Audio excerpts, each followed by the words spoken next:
시편 79편 1절에서 13절입니다. 1절.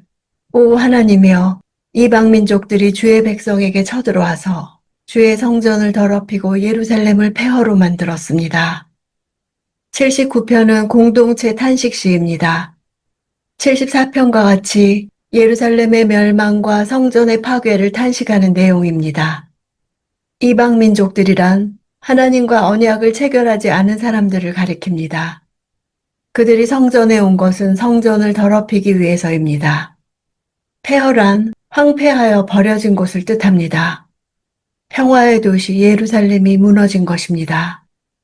오 하나님이여 하고 그 어떤 말보다 앞서 하나님을 부르는 것은 지금 자신들이 당면한 현실적 문제는 인간으로서는 도저히 해결할 수 없고 하나님의 개입으로만 해결될 수 있다는 시인의 신앙인식을 반영합니다.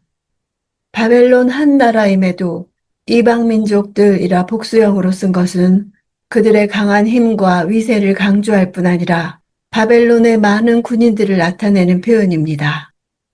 이방 민족들과 대조되는 표현으로 주의 백성을 단수로 표현해 이스라엘이 하나님의 소중한 소유라는 것을 강조합니다.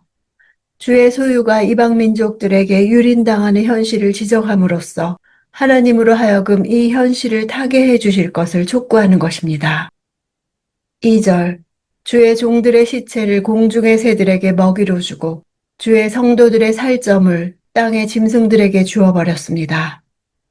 이는 언약적인 저주의 실행인 셈입니다. 고대 근동 세계에서 정복당한 사람들의 시신을 매장하지 않고 부패된 채 내버려 두는 것은 치욕과 저주의 상징이었습니다. 주의 종들이라 표현한 것은 하나님과 자신들이 주종 관계에 있음을 상기시키기 위해서입니다. 고대 근동에서 주인은 종의 생활을 보장하고 생명의 안전을 지켜야 할 의무가 있었습니다. 따라서 주의 종들의 시체가 유기되어 새들의 밥이 되었다는 것은 하나님께서 자기 종들의 안전을 지키지 않았음을 항변하는 의미도 포함되어 있습니다. 지금이라도 자신들의 죄를 용서하고 안전을 지켜주시기를 바라는 간구이기도 합니다. 살점이란 단어는 시체와 달리 살아있는 사람의 육체를 가리킵니다. 산채로 들짐승들에게 먹히도록 방치되고 있음을 보여주어 하나님으로부터 얼마나 큰 징계를 당하는지를 나타냅니다. 3절. 그들의 피를 온 예루살렘에 물처럼 쏟아부어도 그들을 묻어주는 사람이 없습니다. 역설적으로 예루살렘 성전에 제물로 바쳐진 것은 짐승의 피가 아니라 성도들의 피입니다. 죽은 자들의 숫자가 생존자들보다 많아서 그들을 매장할 자가 없는 것을 묘사합니다. 남유다 멸망 당시 바벨론은 예루살렘을 1년 6개월 동안 포위해 공격했었습니다. 이들이 흘린 피로 인해 예루살렘을 둘러싼 계곡의 물들은 핏빛으로 변했을 것입니다. 4절. 우리가 이웃들에게 원망거리가 되고 주변 사람들에게 조롱거리와 비웃음거리가 됐습니다. 전쟁 이후의 상황을 보여줍니다. 전쟁은 끝났지만 이스라엘의 고난은 끝나지 않았습니다. 폐허에 남은 백성은 육체적인 고통에 시달리는 것도 모자라 이웃 국가들의 비방과 조소와 조롱을 경험해야 했습니다. 시인이 말하고자 하는 바는 주의 백성들이 이방인들에게 능욕받는 이 수치와 고난이 바로 하나님 당신을 향한 것이라는 점입니다. 5절. 오 여호와여 언제까지입니까? 주께서 영원히 진노하시겠습니까? 주의 질투가 불같이 타오르겠습니까? 시인은 예루살렘과 성전에 파괴된 까닭을 하나님이 행하셨기 때문이라고 생각합니다. 질투라는 단어는 하나님과 이스라엘 사이의 언약 관계를 결혼 은유에 빗대 사용된 것입니다. 하나님의 질투는 비이성적 감정이 아니라 우리와 맺고 있는 관계가 손상될 때 드러나는 그분의 성품에 대한 표현입니다. 하나님은 이를 통해 우리와의 관계를 유지하고 보존하십니다. 하나님의 질투는 정당한 심판을 불러들임과 동시에 관계 회복을 촉구하는 역할을 합니다. 6절. 주를 인정하지 않는 이방 민족들에게, 주의 이름을 부르지 않는 왕국들에게 주의 진노를 쏟아 부으소서. 3절에서는 이방 민족들이 이스라엘의 피를 쏟아 부었는데, 여기서 시인은 이방 민족들에게 주의 진노를 쏟아 부어 달라고 간구합니다.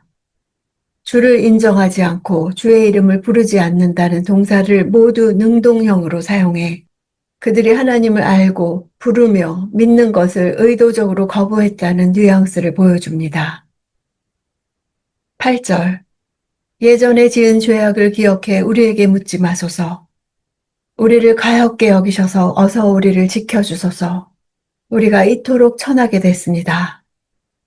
시인은 국가적 재난의 원인을 죄와 연결합니다. 오직 하나님의 자비만이 하나님의 진노를 멈출 수 있습니다. 천하게 됐다는 표현은 심각하게 결핍된 상태, 철저하게 약화된 상태를 나타냅니다.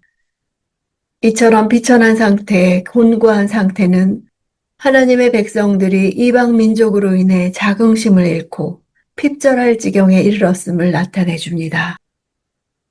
9절. 오 우리 구원의 하나님이여, 주의 이름의 영광을 위해 우리를 도와주소서.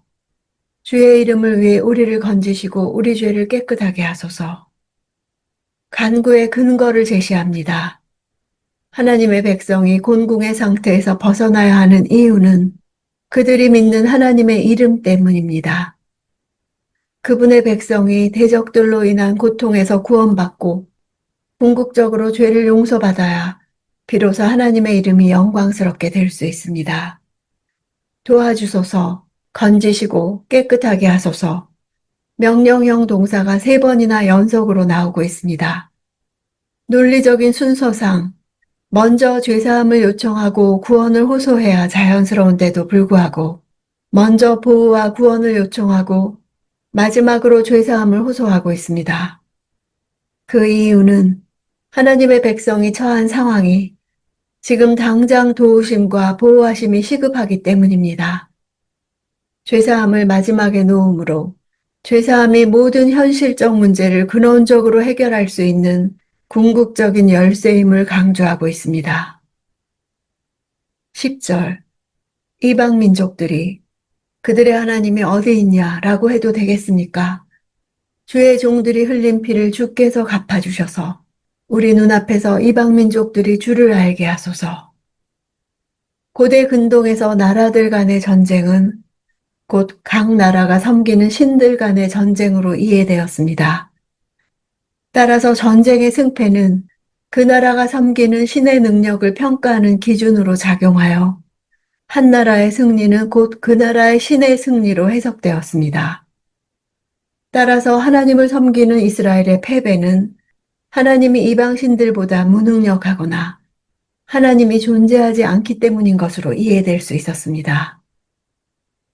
13절. 그러면 주의 백성이요 주의 목장의 양들인 우리가 주께 영원히 감사를 드리겠습니다. 대대로 주를 찬양하겠습니다. 하나님에 대한 찬양 맹세입니다. 찬양 맹세는 응답을 확신하는 표현입니다.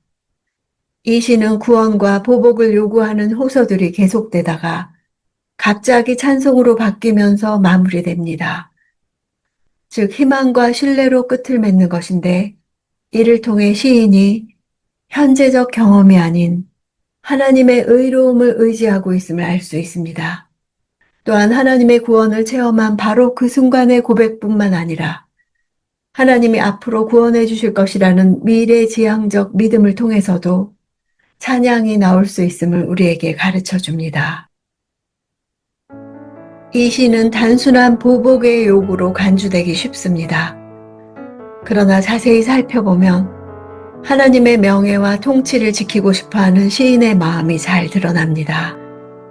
이런 보복 기도는 극단적인 위협의 상황에서 주로 사용되는 것으로서 사적 보복 의지를 내려놓고 의롭게 판결하시는 하나님께 그 권한을 전적으로 양도하는 행위입니다. 보복은 사람에게 속한 것이 아니라 오직 하나님께 달려 있습니다. 아무리 억울하고 비참한 상황 속에 있더라도 하나님은 우리에게 보복을 맡기지 않으셨습니다. 우리가 할 일은 자신을 하나님의 진노를 받아 마땅한 자로 여기며 그럼에도 불구하고 하나님의 소유이기에 바랄 수 없는 중에 바라고 믿는 믿음의 태도를 갖는 것입니다.